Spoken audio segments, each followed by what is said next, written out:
Right, well, continuing on with the theme, here's my IPA in my little fridge. You can see the beer strap there, or the heat strap around the outside of it for the beer.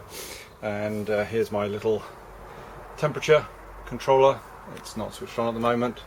And this was the little thermometer which sits stuck on the side here and tells me the temperature and keeps this at a nice constant 20 degrees while the brew is underway. So now what I'm going to do is I'm going to take off the airlock now. We've now finished, and we'll be transferring the beer from this smaller. Okay. Right, well, we're now going to bottle up, keg up.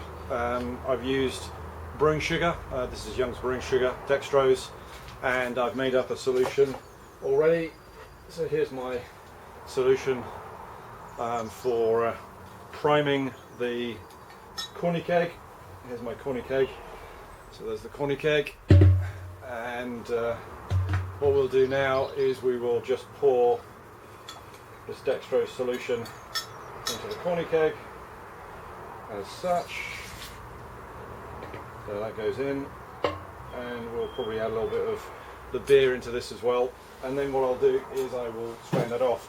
I've already prepared some bottles because I want to also take a few bottles of this. So these have already got some dextrose in the bottom. I put a teaspoon of dextrose, maybe a little bit too much, but I want to prime them to make sure they're okay.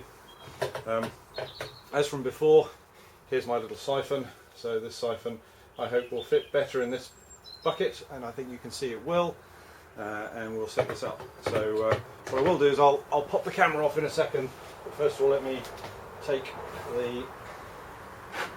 undo the lid of the keg now. Get a smell of that lovely hops. Wow, I love citrus hops. So this is the just popping the camera off.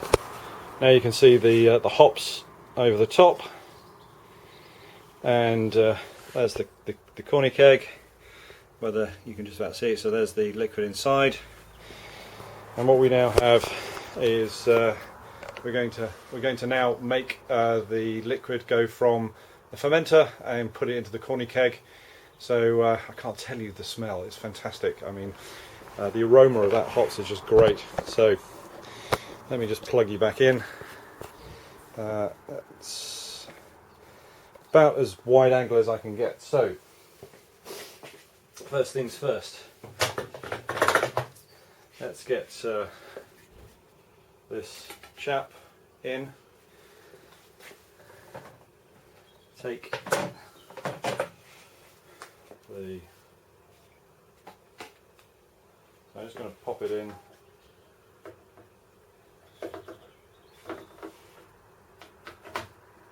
So that should be right down the bottom.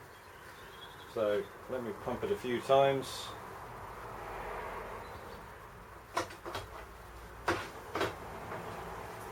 And there the beer comes through. And unfortunately I'm pouring it in at the moment and it's got a little bit. So let me decant some at the moment. So I'm now just bottling up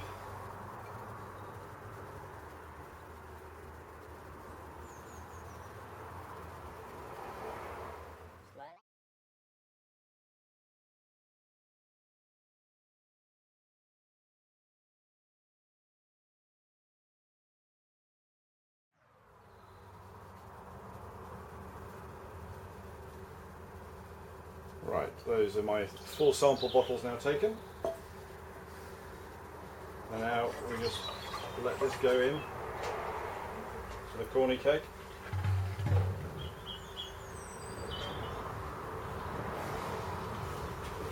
And again, I'll just unplug it so you can see what it looks like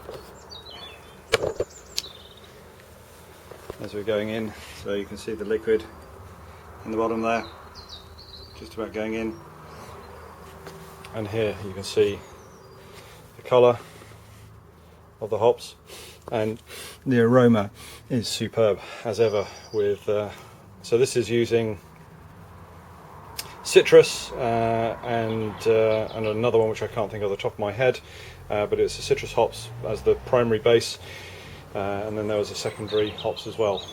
So let me stop recording now. There's the 4 bottles, and I will finish it off once we've fully kegged up. So I don't know if you can read that, but that's my hydrometer reading. I don't think it's actually picking it up, is it? Could be in focus now. So that's my hydrometer reading, which is a good level, and then this was what I said earlier that I would do as well with the sugar, so I will. Okay, so the keg's full now, and you can see we're almost to the top of the actual keg itself. So now I'm going to put on the lid and then pressurize it and let it stand for a couple of days just to do the secondary fermentation to prime it.